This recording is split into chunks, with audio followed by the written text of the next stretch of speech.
todos que me ouvem aí. Primeiro, agradecer o Valdeir pelo convite.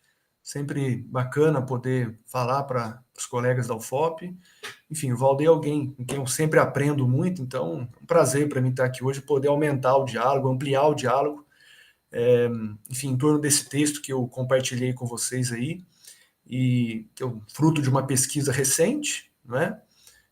Uma pesquisa desenvolvida aí nos anos de 2021 e 2022, com bolsa de produtividade aqui na UENG, e o texto se intitula, né, O que resta do futuro após o fim da história? A hipótese presentista e a indisponibilidade da história. Né? Então eu vou fazer uma apresentação aqui em torno de 30 minutos e depois a gente conversa um pouco, a gente abre para o debate para ouvir os colegas aí quais foram as impressões. Né? De início, quero dizer que esse texto foi publicado recentemente, né, na revista Maracanã, lá da UERJ, do Rio de Janeiro, e ele nasce, de certo modo, a partir da leitura de um dos capítulos do Futuro Passado, né, do Kozelek, chamado Sobre a Disponibilidade da História, né, onde ali o Kozelek aborda um pouco a modernidade e as distintas relações que ela teve com a ideia de disponibilidade da história. Né? Esse, então, é um problema histórico, a ideia da disponibilidade da história. Sobretudo que há condições de transformação, né, e ritmos mais ou menos velozes ao movimento da história. Ou seja, e aí tomando alguns exemplos que o Kozelek usa nesse capítulo ali, que nem sempre o entendimento de disponibilidade da história foi o mesmo, e mais que isso, quando houve esse entendimento de uma certa disponibilidade da história, houve ritmos e condições distintas, não é? Então, os exemplos que ele trabalha, por exemplo, vou citar 3 aqui. Um deles é Marx, né, onde, na obra do Marx, não haveria uma absolutização do agir humano sobre aquilo que se realiza efetivamente no tempo, ou seja, há espaço para o imponderável. Né? O Marx não acredita que há uma disponibilidade total da história. Né? Sempre há empecilhos, de algum modo, ali a serem superados, né? Há o espaço para o imprevisível, de algum modo. Um pouco naquela famosa frase dele, né, que os homens fazem história, mas não fazem segundo seus próprios desejos, né, algo nesse sentido. E outros 2 exemplos aí já opostos, né, ao caso do Marx, seriam 2 figuras históricas do século XX, né, Hitler e Roosevelt, que nos seus discursos se valiam ali de uma certa ultradisponibilidade da história, né? Então, muito com uma visão ali deles como grandes agentes, né, lideranças políticas, os personagens, né, Hitler e Roosevelt, que apostariam numa certa ultradisponibilidade da história e com isso negariam aí o próprio imponderável, né?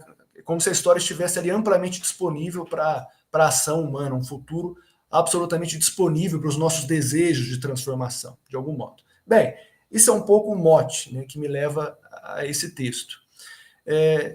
E, de algum modo, não é que é natural, mas a primeira associação que esse tema da disponibilidade da história me trouxe, de algum modo, foi a associação com a crise, né, relatada nas últimas décadas, né, em que a disponibilidade da história parecia dar lugar a um horizonte no qual as mudanças parecem chegar mais a despeito do que em razão de nossas ações. Né? E aí, para me restringir aqui ao caso mais diretamente analisado nesse texto, eu me restringo à hipótese presentista, né, do François Hartog, que originalmente se coloca ali em 2003, né, com a publicação do livro sobre os regimes de historicidade. Bem, o que mais eu quero chamar a atenção aqui na hipótese do Hartog, eu nem vou me delongar muito numa apresentação dela, porque já, de algum modo, já foi fartamente discutida, de algum modo, nem debatida. Primeiro que ela nasce, né, em oposição à ideia de um futurismo, né, ou seja, de que do futuro vinha inteligibilidade para o tempo, né, para a experiência do tempo, de algum modo.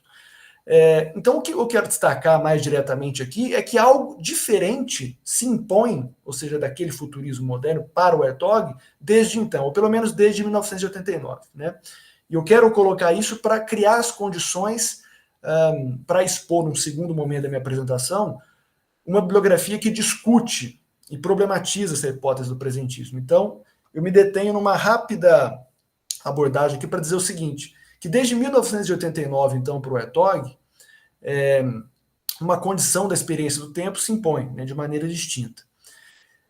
Seria possível descrever essa condição distinta, então, num incessante fluxo presentista? Mais ou menos. Né? Por que eu digo mais ou menos? Porque o Hertog toma o cuidado em afirmar que o presentismo manteria uma dimensão, abre aspas, do tempo dos fluxos, né, da aceleração e de uma mobilidade valorizada e valorizante para certos grupos sociais, né, que de algum modo têm condições ali de se temporalizar, né, ao mesmo tempo em que manteria para uma ampla camada da população, abre aspas, um presente em plena desaceleração, sem passado e sem futuro real tampouco. Né, o tempo do projeto não está aberto para eles. Então, fecha aspas para essa frase do Hertog. Só que mais adiante, na obra do Hertog, em Crer em História, que é uma publicação original de 2013, traduzida em 2020 aqui no Brasil, o Hertog volta a ser mais assertivo sobre isso, né?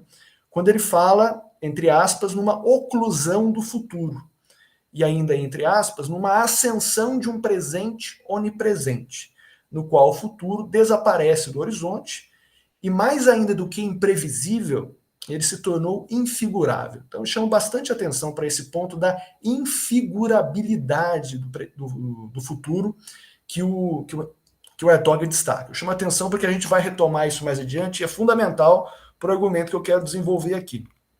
Né? Então, de início, chama a atenção que a compreensão do tempo que subjaz aqui nessa formulação do Hertog de uma infigurabilidade do futuro, né, e de uma oclusão do futuro, que é a coincidência entre tais afirmações e um pretenso, né, roll time, que a tudo nivelaria e recriaria, então, uma nova narrativa triunfante da história, mas agora do fim da história. Né? É como se o sonho moderno ganhasse uma sobrevida, mas com um conteúdo esvaziado, e um fim da história que, menos que indicar as pretensões universalistas de antes, agora seria uma redenção para poucos, de uma entropia temporal. Né? Então é uma narrativa triunfante que se encontra na retórica do neoliberalismo mesmo, né? Como a profeta do próprio tempo, cristalizada aí na máxima "There is no alternative", da Margaret Thatcher. Então, o que eu quero destacar aqui é que seria possível argumentar, não é, que diagnósticos como o do Hertog não estão celebrando, né, mas sim lamentando as novas configurações do presentismo. Todavia, e isso é o principal, mesmo esse lamento, ele é um gesto performático, né, que procura dar nome ao presente e delimitar o seu universo de possibilidades. Mesmo o lamento. Né, esse é o ponto que eu quero destacar. Então, narrativas como essas chamam a atenção pela perda de um certo caráter agônico, né, deixando pouco espaço para as disputas, né, de algum modo para uma perpetuação de uma indisponibilidade da história que parece bem interessante também às forças político-econômicas hoje hegemônicas. Né. Então, para problematizar um pouco esse diagnóstico, tanto o conteúdo quanto a forma dele, né, eu chamo a atenção para uma categoria que vem ganhando força na bibliografia nos últimos anos, aí, né, que é a categoria de políticas do tempo. Me parece interessante para abordar esse fenômeno. E aí eu trago uma definição de políticas do tempo aqui, da nossa colega argentina, Marinês Modrovicic. Né? Então, abre aspas para Marinês. As políticas do tempo consistem em um conjunto de operações que, no momento em que sancionam o que é próprio ou característico do presente, constroem um outro, o excluindo diacrônica ou sincronicamente desse presente. O outro é anacrônico, o outro não é meu contemporâneo. Fecha aspas. Né? Então, eu acho essa definição interessante, porque por política, nesse caso, a gente está entendendo que operações a partir de uma base de autoridade, que no caso do tempo, possui o poder de dar nome ao presente e o contemporâneo. Né? Sobre esse processo de dar nome ao tempo, da base de autoridade construída, né, para se dar nome ao presente e ao contemporâneo, que a noção de políticas do tempo parece nos ajudar a entender as disputas em torno disso. Né? Então, eu cito aqui o Arthur Ávila, né, quando ele diz que se assumirmos que a história é também o resultado das opções e ações que fazemos e tomamos em uma dada conjuntura, podemos nos perguntar como estamos hoje nomeando o presente, então. Fala aqui do nosso colega Arthur Ávila. Né?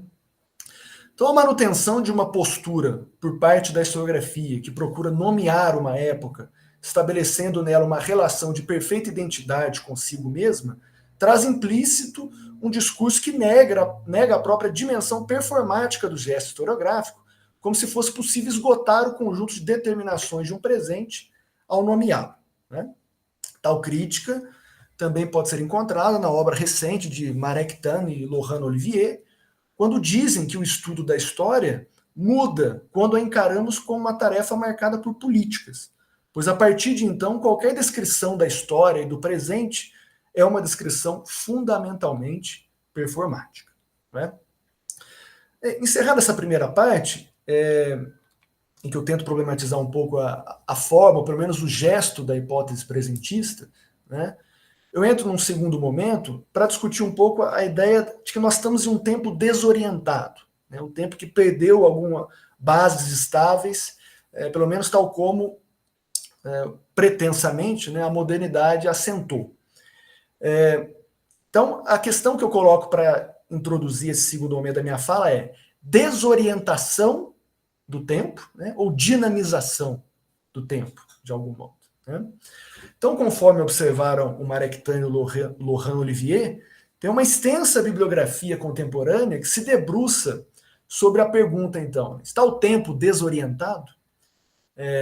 Is time out of joint? Né? O nome de um título aqui, título de um livro da A Lei da Asma, né? Mas que de algum modo reúne a pergunta em torno da qual alguns autores estão se debruçando, né? Eu diria que tal percepção de desorientação do tempo talvez derive daquilo que Jacques Rancière entende como princípio geral da temporalidade histórica, né? Uma ordem causal de coexistência entrelaçando todos os fenômenos de uma época sob o princípio da identidade a um certo tempo. A desorientação aconteceria, portanto, na medida em que, na busca pela identidade de um tempo, encontrava-se multiplicidade, que, por sua vez, passa a ser conceituado enquanto crise e deslocamento, né? Esse é o ponto, né, nesse momento aqui. O Valderez Ramalho, né, nosso colega lá de Santa Catarina, ao discutir essa noção de crise, ele nos convida talvez a reconhecer essa dimensão histórica do próprio conceito de crise, possibilitando colocar em suspenso a pretensão do esgotamento das formas de temporalização do contemporâneo que a ideia de crise do tempo traz. Afinal, e essa é uma das perguntas centrais, né? Qual é o tempo que está em crise? Né? Valdeir Araújo e Matheus Pereira, por uma via heideggeriana, vão além, né? E veem na conclamada crise contemporânea acentuações de uma dimensão inautêntica da temporalidade. Grosso modo, segundo os autores, trata-se de um movimento de entificação do ser, que seria confundir-se com o seu aí, que é sempre específico, como no caso de um medo do futuro que ameaça o aí, enquanto mundo estabelecido. O ser perde o que lhe é mais próprio, seu poder ser, seu caráter de abertura. Com isso, o ser aí não é, portanto, apenas o seu mundo, mas sempre a possibilidade de mundo. De tal modo, assim, não ter a noção de tal mudança seria perder qualquer senso de historicidade. Se a hipótese do presentismo fosse levada às últimas consequências, haveria um regime de ahistoricidade, uma imutabilidade eterna. Nesse sentido, a hipótese do atualismo, né, trazida pelos dois autores, aposta que a atual crise está ancorada em uma visão reduzida do ser e de suas possibilidades.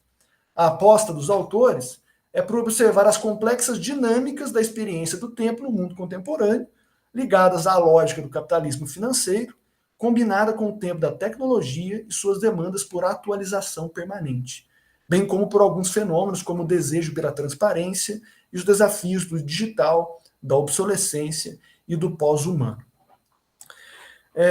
Outros dois autores que eu considero importantes para essa discussão, o Chris Lorenz e o Rodrigo Turin, fazem um convite, também uma espécie de convite e resposta a essas pretensões que a hipótese do presentismo colocam, né? Que é o adensamento na descrição do presente. Então, mais do que uma crise, é como se essa crise pudesse ser respondida, pelo menos a ideia dela, através de um adensamento nessa descrição do presente. Como assim adensamento na descrição do presente?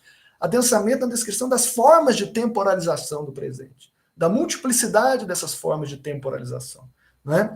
Colocando aí em xeque certos impulsos na construção de normatividades em nosso campo, né? Como se uma época devesse se comportar daquela maneira, né? Uma espécie de wishful thinking aqui.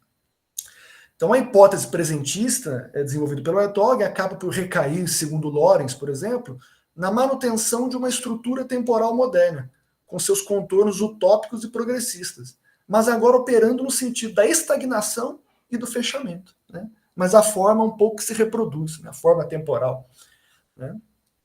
E segue o Lorenz, né? O Hertog teria pouco a dizer sobre a conexão, por exemplo, entre posições sociais e experiências temporais, né? Um exemplo disso é o uso que o Hertog faz do pronome pessoal nosso, em, abre aspas, nossas experiências do tempo. Pois a posição sujeito do falante escritor permanece irrefletida nesse caso. Afinal, de quem é esse nosso tempo? Né? Outras duas autoras foram importantes para essa discussão também foram a Jéssica Guimarães e a Luísa Halter Pereira, né? As autoras identificaram um certo descompasso entre as linhas gerais da hipótese presentista e um intenso movimento de protestos de massa que explodiram ao redor do planeta, ao menos de 2010 em diante, né? Como falar aqui, neste caso, em indisponibilidade da história, ou ao menos em uma infigurabilidade do futuro? E aí as autoras vão explorar vários casos ali, mostrando como o ativismo social segue como uma força, se não de abertura do futuro, ao menos uma força que mantém, sim, certas figurações do futuro, né? Certas imagens em disputa, de algum modo. Bem, entrando já na última seção do texto, é claro, e essa última seção se chama Mas o futuro não é mais o mesmo, né? É evidente que não se trata aqui de uma mesma disponibilidade como modernamente se pensou, né? Não se trata dessa retomada de disponibilidade da história tal como as bases já estavam colocadas, né? Seria negar o próprio Zeitgeist nosso, né? Não se trata disso. E a bibliografia que eu procurei colocar em diálogo aqui reconhece isso, né? Então a pergunta é: como continuar a nossa história se o futuro não é mais o mesmo? É possível manter operativa a categoria futuro sem com ela trazer alicerçado uma promessa redentora? Como conceber então a mudança histórica hoje, né? E aqui eu trago o Zoltan Simon, né, para dizer que cabe reconhecer que mais do que o presentismo, as condições para o imaginário do futuro hoje são colocadas por aquilo que seria um tempo sem precedentes. Ou melhor, a questão é que o futuro não desapareceu, mas permanece agora sua imaginação possível e mediada por, entre aspas, visões de futuro nos domínios tecnológico e ecológico. E aí, entre parênteses, né? Inteligência artificial, transhumanismo, biotecnologia, mudança ambiental induzida pelo homem, perda de biodiversidade, debate sobre o antropoceno e assim por diante, né? Como expectativas futuras. Então, haveria, sim, a emergência de uma sensibilidade histórica subjacente aos domínios tecnológico e ecológico, que manteriam o futuro, sim, como categoria operativa, mas agora com outras formas, e que dificultaria a persistência da hipótese presentista acerca de uma infigurabilidade do futuro. Esse é outro ponto importante, né, que o Simon fala a respeito da hipótese presentista, que ela estaria muito ligada ao domínio do sociopolítico, né? Então, se há uma certa oclusão do futuro no domínio sociopolítico, né, é como se o futuro como todo ficasse infigurável, né? Os outros nos chamam a atenção que se a gente é capaz de perceber que o futuro está residindo propriamente em outras dimensões, que não só nessa dimensão sociopolítica, como modernamente se colocou, a figurabilidade dele continua em jogo, né? Esse é o ponto. Então, numa suposta era do antropoceno, né, como seria possível continuar vendendo a promessa de um futuro redentor? É isso que impossibilita, provavelmente, uma retomada da disponibilidade naqueles termos, né? A quem particularmente serviria essa ideia ingênua de retomada da disponibilidade da história, né? Tal dificuldade nos obriga a matizar o que até aqui temos chamado de disponibilidade da história, então, com um fato objetivo colocado, isto é, a vinculação direta entre a crise climática e a ação humana, resultando difícil seguir falando em termos de disponibilidade da história, tal qual estávamos habituados no sentido moderno do tempo. Então, o que a gente quer assumir aqui é não a crise do futuro, enquanto crise absoluta que nos tira qualquer ação, mas a crise de uma certa ideia de futuro da flecha do tempo moderno. Qual seria, então, sem essa certa ideia de futuro como flecha do tempo, a história comum possível hoje? A recuperação da disponibilidade da história, mesmo de uma história comum, encontra barreiras intransponíveis, se mantidos os pressupostos universalistas e redentores que o conceito moderno de história legou. Então, claro está, portanto, que não se trata aqui de uma recusa do futuro, mas da imaginação, e aqui eu abro aspas para o Marcelo Jasmin, imaginação de futuros compatíveis com a nossa recusa de um futuro como telos, ou como coisa que se pode fabricar. Então, pensar a disponibilidade da história hoje passa também por permitir ao presente uma certa imagem caleidoscópica, na qual diversas forças, não necessariamente concêntricas, né, todas apontando para o mesmo fim, o habitam e o disputam. Né? Assim, a retomada do futuro e da disponibilidade da história só seria possível hoje através do reconhecimento desse limite, isto é, de um futuro compatível para o desenvolvimento de qualquer história possível. Para tanto, a escolha por pensar em termos de, entre aspas, habitabilidade, conceito este que o Rodrigo Turim apropria-se do Dipesh Chakrabarti, seria uma forma de fazer história e futuro conviverem numa mesma frase, ou mundo, né? Sem com isso produzirem um paradoxo. Né? A ideia de habitabilidade. Só que quando a gente fala em habitabilidade, não se alude aqui a um conceito positivo, né? Que procura enquadrar a nossa época, né? A época da habitabilidade. E com isso impulsionar mais desejos pela normatização. Né? O conceito de habitabilidade aludiria, sim, a um conceito negativo, que impõe condições para o correr da história e nos responsabiliza em um momento em que promessas redentoras perderam seu posto. Né? Nesse sentido, a proposta, por exemplo, de pensar o antropoceno como possível regime de historicidade emergente, mais do que criar um novo rótulo, que poderia recair na mesma despolitização que outros conceitos, como, por exemplo, de presentismo, pode ter caído, abre a possibilidade de narrativas comuns, porém sem as promessas redentoras e com condições mais claras acerca do que a história e o futuro reservam. Né? Talvez valha a pena aqui retornar a Koselleck, que eu citei lá no início como mote principal desse texto aqui, né? E o problema da disponibilidade da história. Quando Koselleck nos afirma que, abre aspas para ele, neste mesmo capítulo que eu citei ao início, na história sempre ocorre ou mais ou menos do que está contido nas condições previamente dadas. Fecha aspas. Então, desse caráter de irredutível abertura da história, né, que o Koselleck coloca, talvez possamos derivar que o futuro nem está de todo aberto, né, como modernamente pode ter se sonhado, nem mesmo de todo fechado, como as hipóteses mais despolitizadas do contemporâneo podem ter pretendido assegurar. Né? Então, com um futuro domesticado e com todas as suas possibilidades já represadas, nada mais nos restaria, então, do que a prisão em estruturas de expansão infinita que as dinâmicas do atualismo nos enredaram. Né?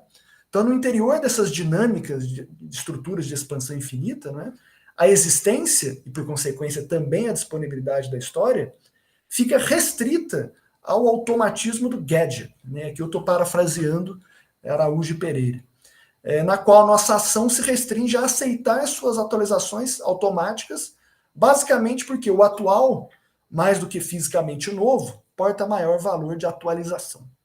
Seria a atualização como um fim em si mesmo, e como um único horizonte de disponibilidade da história. Né? Então, esses eram os pontos que eu queria trazer aqui hoje, através desse texto, né, em que eu coloco ali o texto do Koselleck como mote, né, faço a associação com a hipótese do Hartog, e de algum modo vou buscando uma bibliografia recente, né, pelo menos aí das últimas 2 décadas, ou da última década, pelo menos, problematizações em torno, não só do conteúdo, mas da forma temporal que reside, né, que subjaz na ideia do presentismo, né?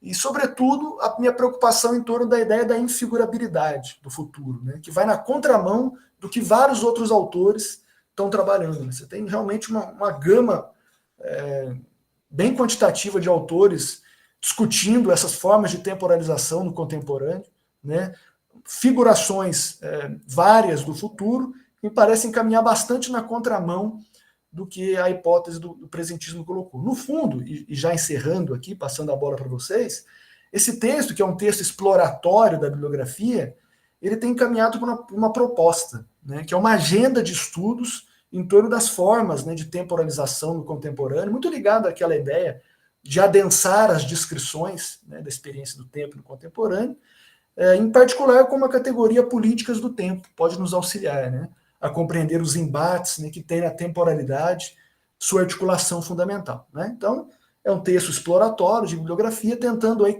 procurar espaços para uma agenda de estudos em torno das formas de temporalização no contemporâneo, tá bom? Então, eu queria agradecer a oportunidade de apresentar esse texto aqui para vocês hoje, fico aberto para questões, para discutir, enfim, estou à disposição. Obrigado.